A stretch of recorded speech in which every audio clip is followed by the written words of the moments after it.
In the sterile corridors of the county courthouse where the echo of footsteps mingles with the weight of human suffering, an extraordinary story was about to unfold that would challenge everything we think we know about justice, communication, and the unbreakable bonds between humans and their faithful companions.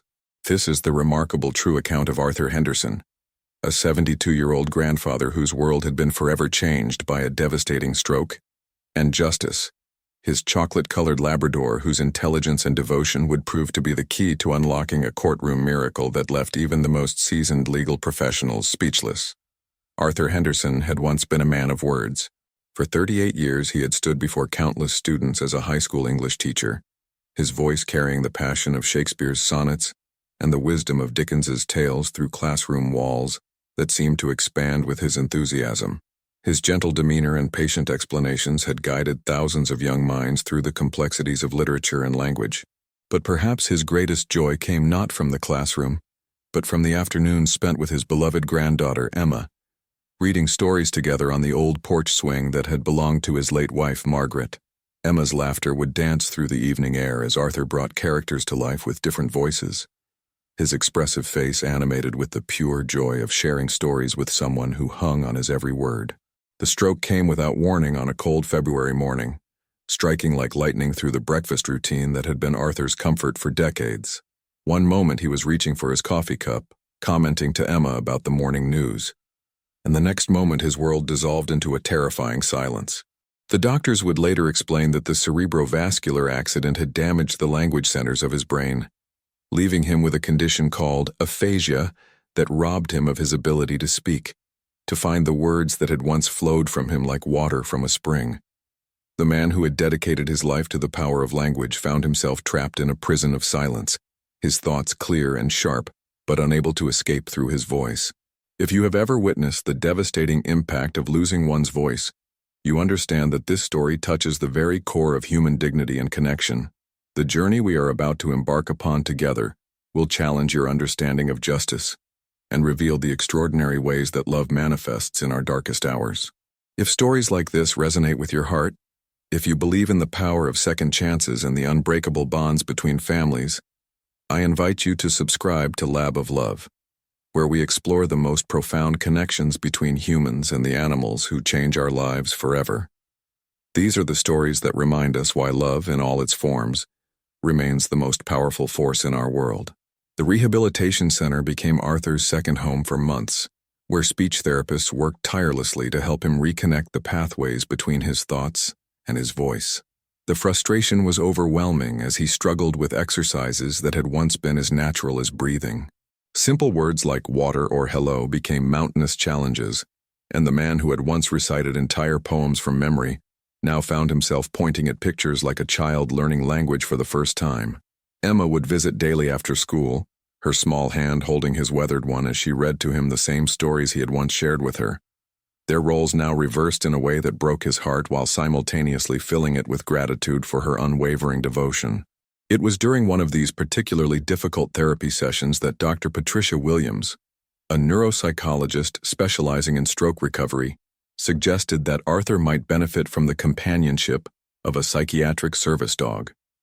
She explained that many stroke survivors, particularly those dealing with the isolation and depression that often accompany aphasia, found tremendous comfort and practical assistance from specially trained animals. The idea seemed almost foreign to Arthur, who had never considered himself a dog person, but Emma's eyes lit up with excitement at the possibility, and he found himself nodding agreement to anything that might bring some light back into their lives. Justice entered their world on a rainy Thursday afternoon, his chocolate coat gleaming despite the weather, his intelligent brown eyes seeming to assess and understand Arthur's condition within moments of their introduction. The 2-year-old Labrador had been specifically trained by the Healing Paws Foundation to work with individuals suffering from communication disorders and post-stroke depression.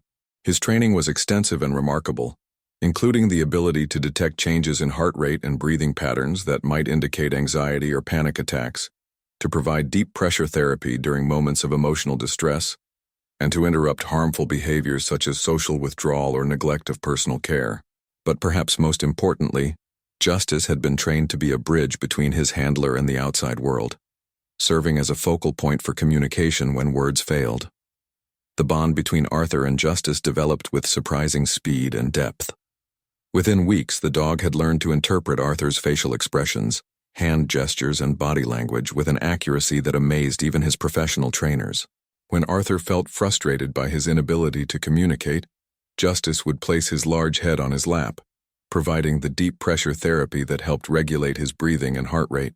When visitors came to the house and Arthur felt overwhelmed by their attempts at conversation, Justice would position himself between Arthur and the guests, not aggressively, but as a gentle barrier that somehow communicated the need for patience and understanding. Emma delighted in Justice's presence, and the three of them formed an unusual but harmonious family unit. The dog seemed to understand that his role extended beyond just caring for Arthur.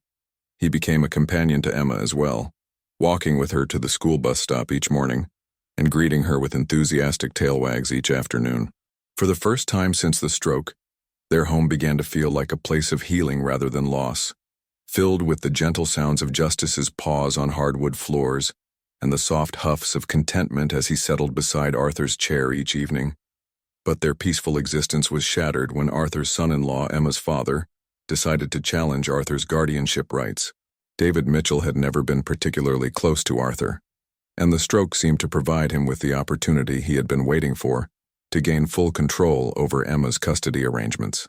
David argued that Arthur's condition made him unfit to care for a young child, that his inability to communicate effectively in emergency situations posed a danger to Emma's welfare, and that the financial burden of Arthur's ongoing medical care would ultimately harm Emma's future prospects.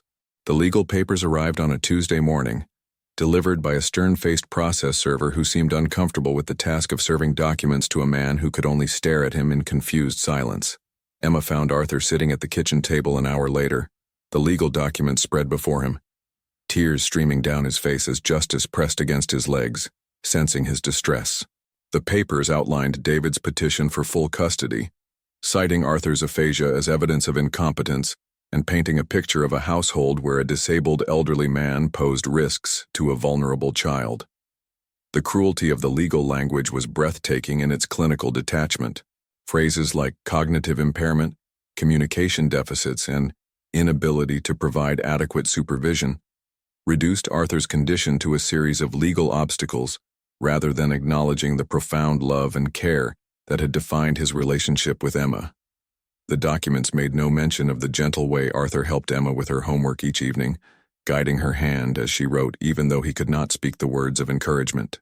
They ignored the fact that Emma's grades had actually improved since living with Arthur, that her teachers consistently praised her emotional maturity and academic progress, and that the child herself had never expressed anything but love and contentment in her grandfather's care.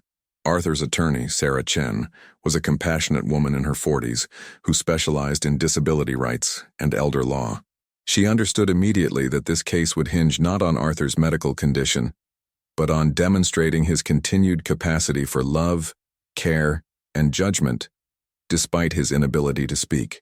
Sarah spent hours with Arthur and Emma, learning to communicate through Arthur's carefully developed system of gestures, nods, and written notes.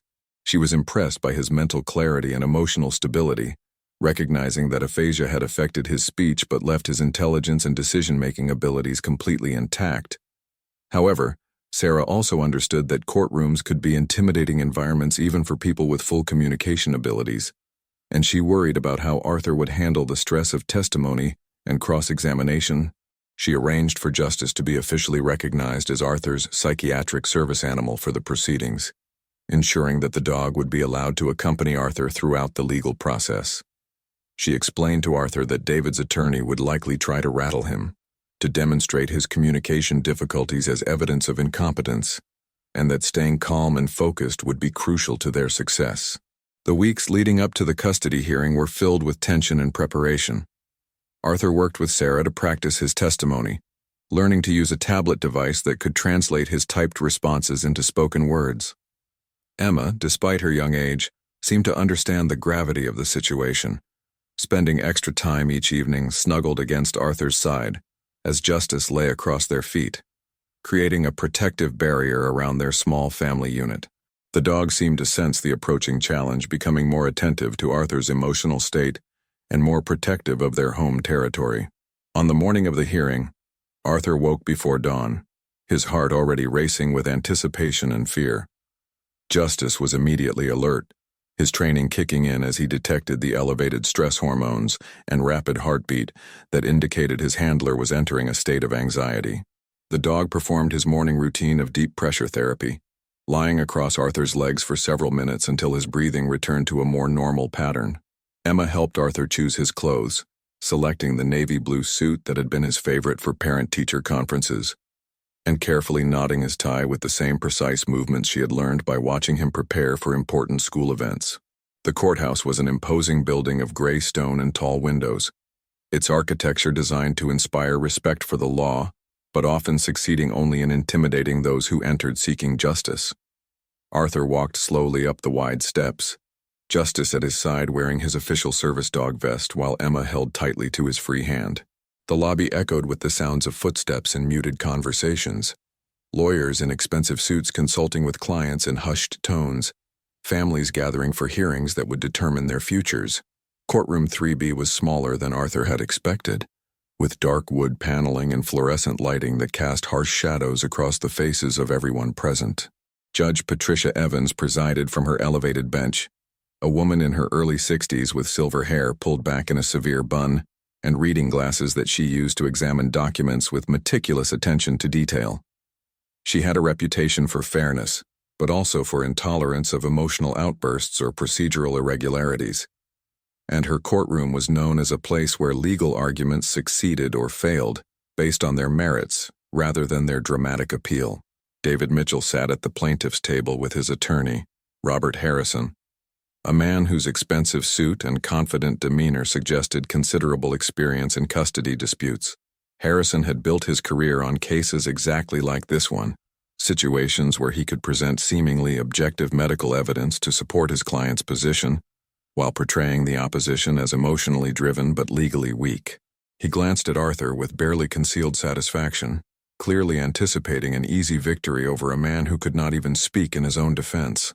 Arthur took his seat at the defendant's table beside Sarah Chen, Justice settling immediately at his feet in the position they had practiced dozens of times. The dog's presence was calming, his warm weight against Arthur's legs serving as a constant reminder that he was not alone in this fight. Emma sat in the gallery behind them, her young face serious and attentive as she watched the proceedings that would determine whether she could continue living with the grandfather who had become her whole world. Judge Evans called the court to order with 3 sharp raps of her gavel, the sound echoing through the small courtroom like gunshots. She reviewed the case briefly, noting that this was a custody hearing to determine whether Arthur Henderson's guardianship of his granddaughter Emma should be terminated due to his medical condition, and whether full custody should be awarded to the child's father, David Mitchell. Her voice was professionally neutral, but Arthur caught something in her expression that suggested she was already skeptical of the proceedings, perhaps questioning whether the court's time was being well used on what appeared to be a family dispute dressed up as a legal necessity. Robert Harrison rose to present his opening statement with the confidence of a man who believed victory was assured. He painted a picture of Arthur as a tragic figure, whose medical condition, while deserving of sympathy, made him fundamentally unsuitable as a guardian for a young child. Harrison spoke of the risks inherent in leaving a child with someone who could not call for help in an emergency, who could not communicate with teachers or medical professionals, who could not provide the verbal guidance and instruction that children require for proper development. He presented Arthur's aphasia not as a disability to be accommodated, but as a disqualification that trumped any emotional considerations. The attorney's words fell like hammer blows in the quiet courtroom, each argument designed to reduce Arthur from a loving grandfather to a medical liability. Harrison referenced studies about child development and the importance of verbal communication, expert opinions about the challenges faced by aphasia patients, and statistics about emergency response times in situations where the responsible adult cannot communicate effectively with first responders. He made no mention of Arthur's intelligence, his emotional stability, or his obvious devotion to Emma, instead focusing relentlessly on the clinical aspects of his condition. Arthur felt his chest tightening as Harrison spoke, his breathing becoming shallow and rapid as the attorney's arguments seemed to strip away not just his legal rights but his very identity as Emma's protector and caregiver. Justice immediately sensed the change in Arthur's physiological state, the dog's training alerting him to the elevated heart rate and stress hormones that indicated his handler was approaching a dangerous level of anxiety. Justice placed his paw gently on Arthur's knee, applying the steady pressure that had been trained to help regulate his breathing. But Arthur was too focused on Harrison's devastating presentation to respond to the dog's intervention. When Sarah Chen rose to present Arthur's defense, her voice carried a passion that contrasted sharply with Harrison's clinical presentation. She spoke of love as the foundation of good parenting, of the countless ways that Arthur continued to care for Emma, despite his communication challenges, of the child's obvious happiness and academic success while in her grandfather's care. Sarah presented evidence of Arthur's mental acuity, his emotional stability, and his creative problem-solving abilities, arguing that aphasia affected only his speech, not his judgment or his capacity for love. But even as Sarah spoke eloquently in Arthur's defense, he could feel the weight of the court's attention on his silence, the unspoken question that seemed to hang in the air about whether someone who could not speak for himself could truly speak for a child. The fluorescent light seemed too bright, the air too thin, and Arthur found himself struggling to maintain the composure that Sarah had coached him to preserve throughout the proceedings. Justice's interventions became more insistent, the dog now resting his head on Arthur's thigh while maintaining steady pressure against his leg. But the stress of the situation was overwhelming Arthur's ability to respond to his companion's assistance. The moment that would change everything began when Harrison called Arthur to the witness stand for cross-examination. This was the confrontation that Arthur had dreaded most, the moment when his inability to speak would be displayed most starkly, before the judge who would decide Emma's future. Arthur rose on unsteady legs, Justice automatically standing as well, prepared to accompany his handler to the witness box as they had practiced. But Harrison immediately objected to the dog's presence during testimony. The attorney argued that allowing Justice to remain with Arthur during cross-examination would be prejudicial, that the dog's presence would evoke sympathy from the court that should not factor into what needed to be an objective evaluation of Arthur's fitness as a guardian. Judge Evans considered the objection carefully, ultimately ruling that while Justice could remain in the courtroom, he would need to stay at the defendant's table during Arthur's testimony, unable to provide the physical comfort and support that Arthur had come to depend upon. The separation from Justice, even across the small courtroom, left Arthur feeling exposed and vulnerable in a way he had not experienced since the earliest days after his stroke. The witness box seemed to tower above him despite being only slightly elevated, and the court reporter's fingers flying across her stenography machine created a constant clicking sound that seemed to echo the rapid beating of his heart. Judge Evans looked down at him with professional neutrality, but Arthur could see the question in her eyes, the same doubt that had plagued him since receiving David's legal papers about whether someone who could not speak could truly be trusted with a child's welfare. Harrison's cross-examination was masterful in its cruelty, designed not to elicit information but to demonstrate Arthur's limitations in the most public and humiliating way possible. The attorney asked simple questions that Arthur could answer with nods or shakes of his head, but then followed up with complex inquiries that required verbal responses, watching with satisfaction as Arthur struggled to type responses on his communication device while the court waited in uncomfortable silence. Each pause, each moment of technological difficulty, each instance where Arthur's typed words failed to capture the nuance of his thoughts became evidence in Harrison's argument that Arthur was simply not equipped to handle the complexities of raising a child. The questions became increasingly aggressive and personal, with Harrison asking about Arthur's medical prognosis, his financial resources, his ability to handle emergencies, and his plans for Emma's future education and development. Arthur's hands shook as he typed responses, his communication device seeming clumsy and inadequate compared to the fluid speech of everyone else in the courtroom. The attorney pressed him about specific scenarios, emergency situations where every second would count, asking repeatedly how Arthur would handle situations that required immediate verbal communication with emergency responders, school officials, or medical professionals. From his position at the defendant's table, Justice could see and sense his handler's distress escalating to dangerous levels. Arthur's breathing had become rapid and shallow. His hands were trembling noticeably, and his complexion had taken on the pale, sweaty appearance that Justice had been trained to recognize as signs of an impending panic attack or worse. The dog whined softly, a sound barely audible in the courtroom but loaded with concern and frustration at being unable to reach Arthur when he was most needed. Arthur's responses to Harrison's questions became increasingly delayed and disjointed as his stress levels climbed beyond his ability to cope. The communication device that had seemed so helpful during preparation now felt like a barrier between his thoughts and his expression, each typed word requiring enormous effort to formulate and execute. The courtroom's silence during these pauses felt oppressive, filled with unspoken judgments about his fitness and competence, and Arthur could feel his confidence crumbling under the weight of his own limitations and the attorney's relentless pressure. Harrison seemed to sense that his strategy was working, that Arthur's visible distress was making his case more effectively than any legal argument could.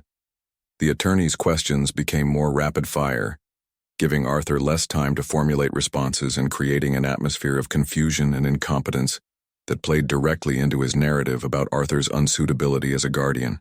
He asked about Arthur's medication schedule, his therapy appointments, his need for assistance with daily activities, building a picture of a man so consumed with his own medical needs that he could not possibly provide adequate attention to a child's development and welfare. Judge Evans watched the proceedings with growing discomfort, recognizing that while Harrison's questioning was legally permissible, it was becoming unnecessarily cruel and potentially counterproductive to the court's need to understand Arthur's actual capabilities rather than simply his limitations. She could see Arthur's obvious distress, but courtroom protocol prevented her from intervening unless the questioning crossed clear legal boundaries, which Harrison was carefully avoiding while still pursuing his aggressive strategy. The turning point came when Harrison asked Arthur to explain, in his own words, why he believed he was qualified to raise Emma, despite his medical condition. It was a question designed to highlight Arthur's communication difficulties while appearing to give him an opportunity to advocate for himself. But the complexity of the response required went far beyond what Arthur's communication device could effectively handle.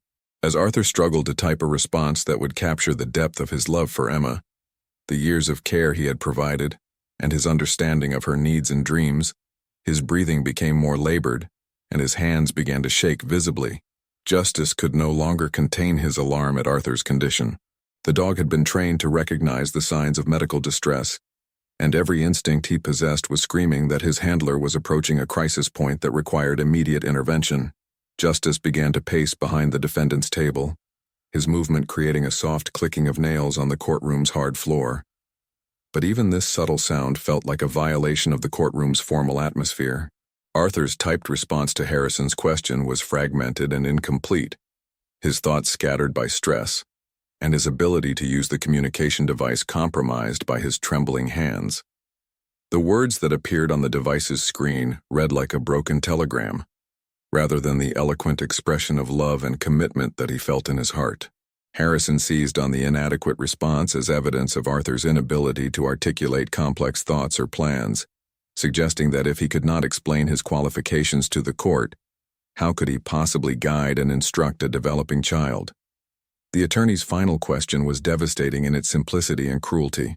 Harrison asked Arthur to call Emma's name, to demonstrate that he could verbally summon the child in an emergency situation. It was a request that everyone in the courtroom knew Arthur could not fulfill, a moment designed to strip away any remaining doubt about his limitations, while appearing to test a basic parental function.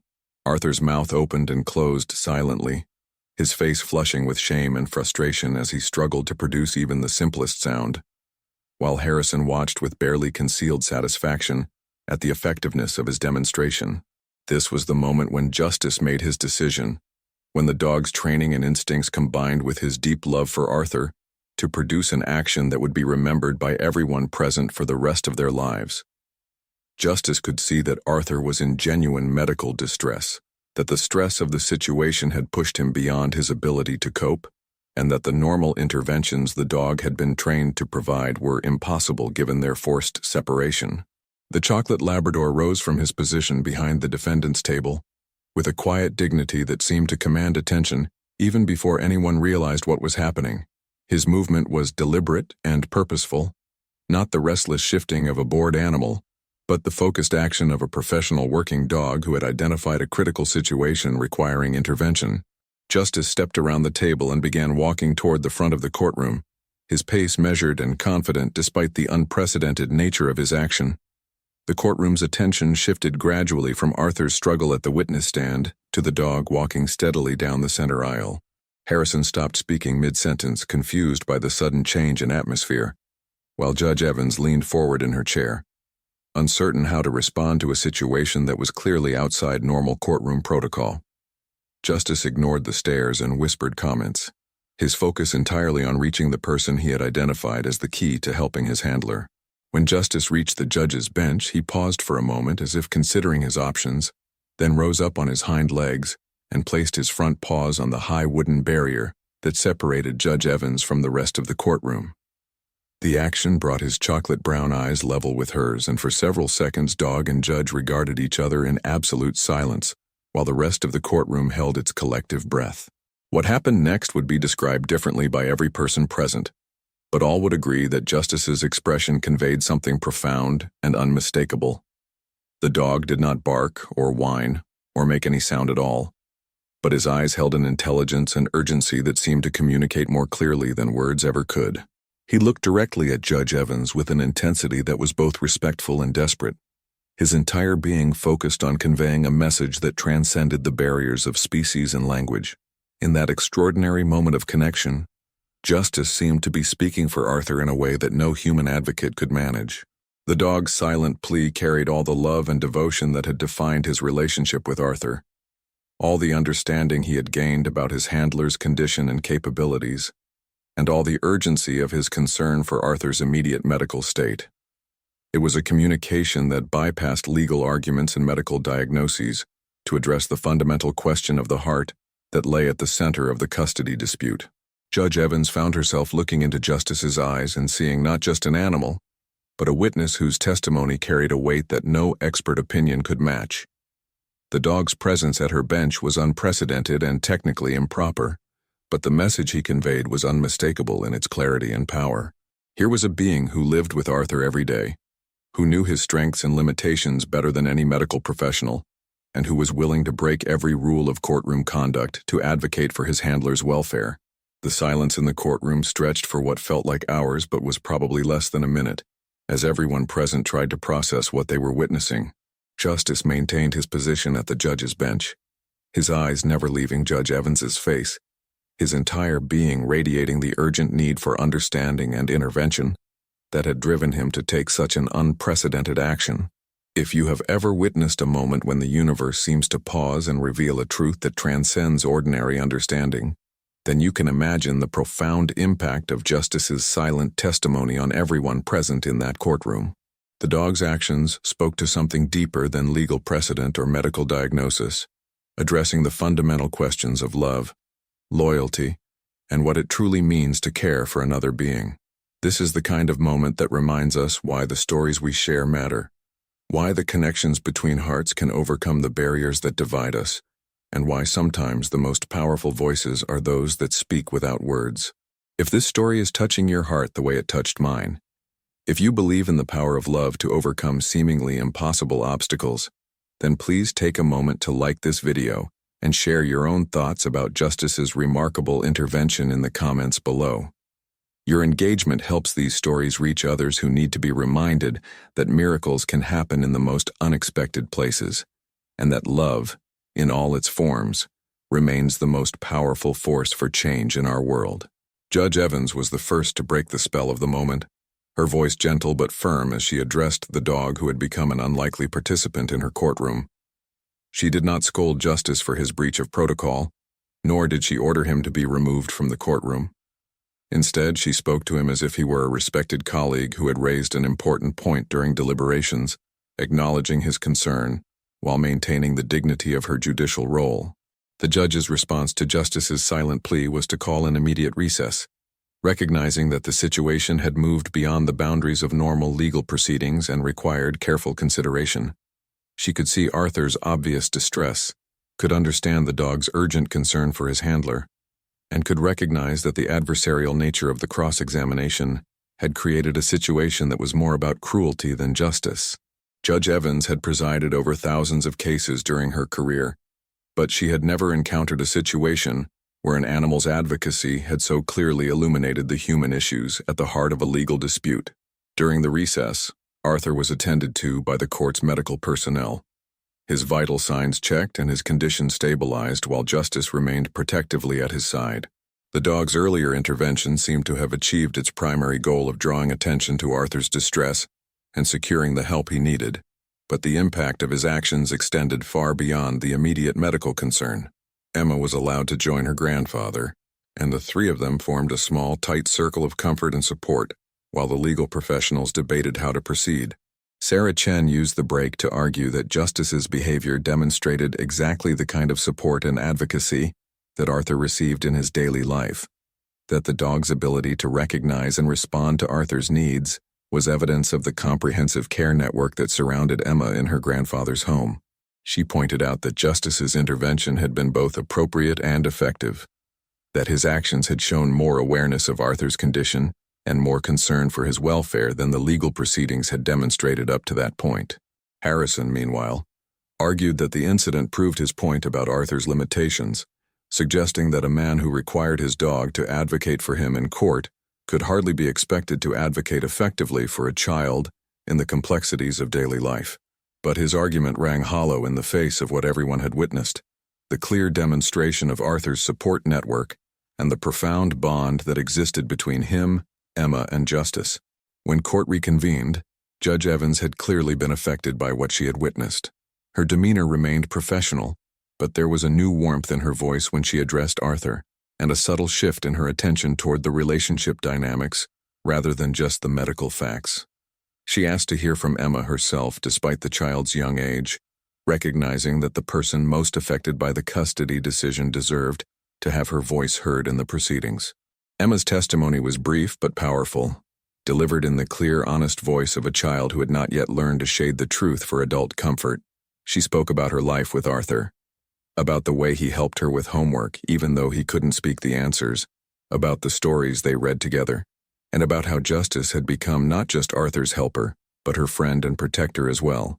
She described a household filled with love and support, where communication happened through touch and gesture, and shared understanding rather than just words. The child's testimony revealed what the legal arguments had obscured, that Arthur's inability to speak had not diminished his ability to parent, but had perhaps enhanced his capacity for the kind of patient, attentive listening that many children never receive from their verbal guardians. Emma spoke of feeling heard and understood by Arthur, of knowing that he would always have time for her concerns and attention for her needs, and of the security she felt in their quiet household, where love was expressed through actions rather than words. Judge Evans listened to Emma's testimony with the same attention she had given to the expert witnesses and legal arguments, but it was clear that the child's words carried a different kind of weight. This was not opinion or interpretation, but lived experience, the testimony of someone who knew firsthand what it meant to be cared for by Arthur, despite his communication challenges. Emma's obvious love for her grandfather, her comfort with Justice, and her articulate description of their family life painted a picture that contradicted every negative assumption about Arthur's parenting capabilities. The judge's questioning of Emma was gentle but thorough, exploring the child's understanding of her grandfather's condition, her feelings about living with him, and her thoughts about the future. Emma's responses revealed not just contentment, but genuine happiness. Not just acceptance of Arthur's limitations, but appreciation for the unique ways he had learned to show love and provide guidance. She spoke of Justice not as a necessity born of Arthur's disability, but as an addition to their family that had enriched all their lives. When Harrison attempted to cross-examine Emma, his usual aggressive approach seemed inappropriate and counterproductive in the face of the child's obvious sincerity and happiness. His questions about emergency procedures and communication challenges were answered with practical examples of how she and Arthur had developed systems to handle various situations, often with Justice's assistance. Rather than revealing vulnerabilities in their household arrangements, Emma's responses demonstrated the thoughtfulness and creativity that had gone into creating a safe, loving environment despite Arthur's communication challenges. The final phase of the hearing focused on expert testimony about Arthur's condition and prognosis, but the clinical discussion seemed almost irrelevant after what the court had witnessed. Medical professionals testified about Arthur's cognitive abilities, his emotional stability, and his capacity for decision-making, all confirming that aphasia affected only his speech production, not his intelligence or judgment. But these expert opinions only validated what Justice's intervention and Emma's testimony had already demonstrated more powerfully than any medical evaluation could achieve. Dr. Patricia Williams, the neuropsychologist who had originally recommended Justice as Arthur's service dog, testified about the remarkable partnership she had observed between Arthur and Justice, and the ways that the dog's training had enhanced, rather than replaced, Arthur's parenting abilities. She spoke of Justice not as a crutch for Arthur's disabilities, but as a tool that amplified his strengths and provided additional security for Emma's welfare. Her testimony reframed the entire discussion, presenting Arthur's use of a service dog not as evidence of incapacity but as evidence of wisdom and resourcefulness in adapting to his changed circumstances. The hearing's conclusion came not with dramatic speeches or emotional appeals, but with Judge Evans's measured consideration of all the evidence she had heard and witnessed. She acknowledged the unprecedented nature of Justice's intervention, noting that while she could not officially recognize the dog's testimony, his actions had illuminated aspects of Arthur's situation that might otherwise have remained hidden. She spoke of the clear bond between Arthur, Emma, and Justice, and the evidence of a household that functioned effectively despite its unconventional communication patterns. Judge Evans' ruling was comprehensive and thoughtful, addressing both the legal standards for custody decisions and the human realities that had been revealed during the hearing. She found that Arthur's aphasia did not constitute grounds for removing Emma from his care, that the evidence showed he continued to provide appropriate supervision and guidance despite his communication challenges, and that Emma's obvious well-being and happiness were more telling than any theoretical concerns about emergency situations or verbal instruction. The judge specifically noted Justice's role in the household, recognizing the dog not as a sign of Arthur's limitations, but as evidence of his commitment to providing Emma with the best possible care and security. She acknowledged that many traditional families could benefit from the kind of thoughtful planning and support systems that Arthur had developed, and that his inability to speak had not prevented him from creating an environment where Emma could thrive. David Mitchell's petition for custody was denied, with Judge Evans ruling that the evidence did not support his claims about Arthur's unfitness as a guardian. The judge noted that while Arthur's communication challenges were real and significant, they had been successfully managed through adaptive strategies and support systems that actually enhanced Emma's security, rather than compromising it. She emphasized that disability alone could never be grounds for removing a child from a loving home, and that the court's primary concern must always be the child's best interests, rather than abstract concerns about parental perfection. The courtroom's reaction to Judge Evans' ruling was subdued but deeply emotional, with Emma immediately moving to hug Arthur, while Justice positioned himself protectively beside them both. Sarah Chen smiled with quiet satisfaction at a victory that had been achieved, not through legal maneuvering, but through the simple power of truth and love revealed in unexpected ways. Even Harrison seemed to recognize that his client's case had been fundamentally flawed, based on prejudices about disability rather than genuine concerns about child welfare. As the legal participants began gathering their materials and preparing to leave, Judge Evans made one final comment that would be remembered long after the specific legal details were forgotten. She noted that Justice's intervention had reminded everyone present that advocacy comes in many forms, that love speaks many languages, and that sometimes the most powerful testimony comes from those who cannot speak at all. She thanked Justice for his service not just to Arthur, but to the cause of justice itself, acknowledging that his actions had helped the court see beyond legal technicalities to the human truth at the heart of the case. The walk from the courthouse was triumphant but quiet, with Arthur, Emma, and Justice moving slowly down the wide stone steps that had seemed so intimidating that morning. The late afternoon sun cast long shadows across the courthouse plaza, and for the first time in months, Arthur felt the weight of uncertainty lifting from his shoulders. Emma held his hand tightly, chattering excitedly about returning to their normal routine of homework and stories and evening walks with Justice, while the dog maintained his protective position beside them, alert but relaxed now that the crisis had passed. The media attention that followed the hearing was intense but respectful, with reporters focusing on the remarkable story of Justice's courtroom intervention rather than the family's private struggles. Articles appeared in newspapers across the country. Television programs featured interviews with disability rights advocates, and social media buzzed with discussions about the roles of service animals and the nature of communication itself. Arthur found himself reluctant to participate in the media coverage, but Emma and Justice became minor celebrities, their story inspiring countless others facing similar challenges in their own lives. The narrative that emerged was not just about a clever dog, but about the resilience of a grandfather, the love of a child, and the power of a bond that transcended the limitations of spoken language. The story of Justice's silent plea became a touchstone, a viral symbol of hope for families navigating the difficult landscapes of stroke recovery and communication disorders. Donations poured into the Healing Paws Foundation, the organization that had trained Justice, allowing them to expand their program and place more service animals with individuals in desperate need of a similar lifeline. For Arthur, the aftermath of the hearing was a period of profound and quiet transformation. The legal victory, while immensely significant, was secondary to the emotional victory that had taken place in that courtroom. The moment Justice had approached the bench, acting as his silent advocate, had broken through the wall of frustration and isolation that had surrounded Arthur since his stroke. He had felt seen, understood, and defended in a way that was more powerful than any legal argument. This newfound sense of validation seemed to unlock something within him. His work with the speech therapist took on a new energy, his determination renewed, his progress, though still painstakingly slow, becoming more steady and noticeable. He began to find new ways to communicate with Emma, using his tablet with more confidence, his gestures becoming more expressive, his eyes conveying a universe of emotions that words could never fully capture.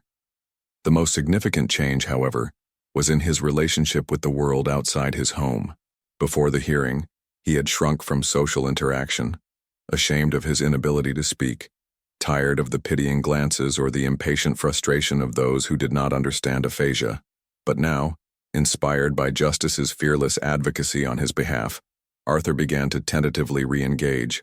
He would accompany Emma and Justice on walks to the local park, and when neighbors or acquaintances would stop to congratulate him on the outcome of the hearing or to praise Justice's incredible actions, Arthur would no longer shy away.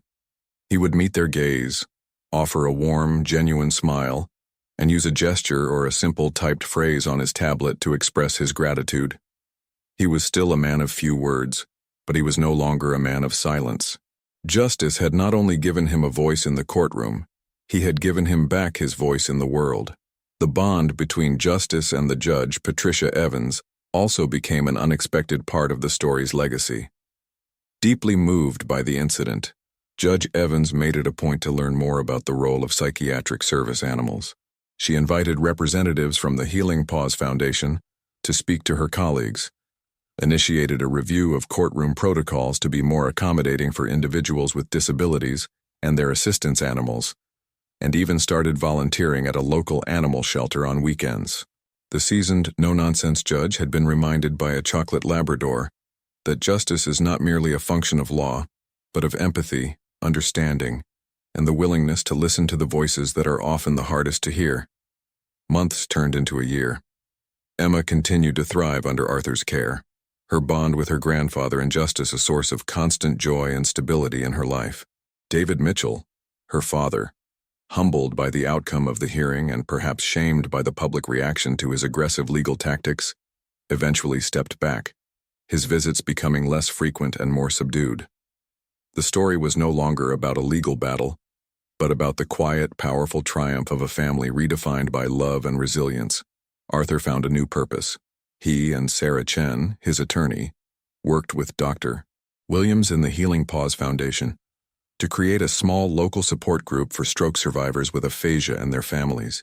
They would meet once a month in a community center, sharing stories, frustrations, and strategies for navigating a world built for verbal communication. And at the center of every meeting was Justice, a calm, reassuring presence moving among the group members, offering a comforting nudge or resting his head on a trembling knee. A living, breathing symbol of the fact that communication transcends language. He became the group's official mascot, their silent champion.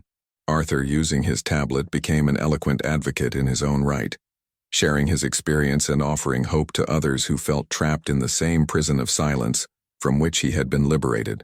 The story of Justice's silent plea in the courtroom became a cornerstone of the Lab of Love ethos, a perfect illustration of how a hero Labrador's intelligence is not just about performing tasks, but about perceiving human emotion at its deepest level and acting with profound empathy and courage. It was a story of how a dog, with a single, unprecedented act of communication, restored a man's dignity, protected a child's future, and reminded an entire community that the most powerful truths are often spoken without a single word. Justice had not only won a case for his beloved human, he had delivered a verdict on the boundless capacity of a dog's love. This remarkable true story of Arthur, Emma, and their incredible hero Labrador Justice is a powerful testament to the unbreakable spirit of family and the extraordinary ways our animal companions can advocate for us in our moments of greatest need. It reminds us that a voice is not required to speak the truth, and that the most profound acts of loyalty often happen in complete silence. If this story has filled you with awe and reaffirmed your belief in the deep, intelligent connection between humans and animals, please show your support by giving this video a powerful like and sharing this inspiring tale with your friends and family. More importantly, if you want to continue to be moved and amazed by true stories of Labradors performing unbelievable acts of heroism and love, make sure you subscribe to Lab of Love and ring that notification bell. We are humbled to share these narratives with you, and your voice is a cherished part of our community. What did Justice's silent plea to the judge mean to you? Please share your thoughts and feelings in the comments below. Let's celebrate these incredible four-legged heroes together.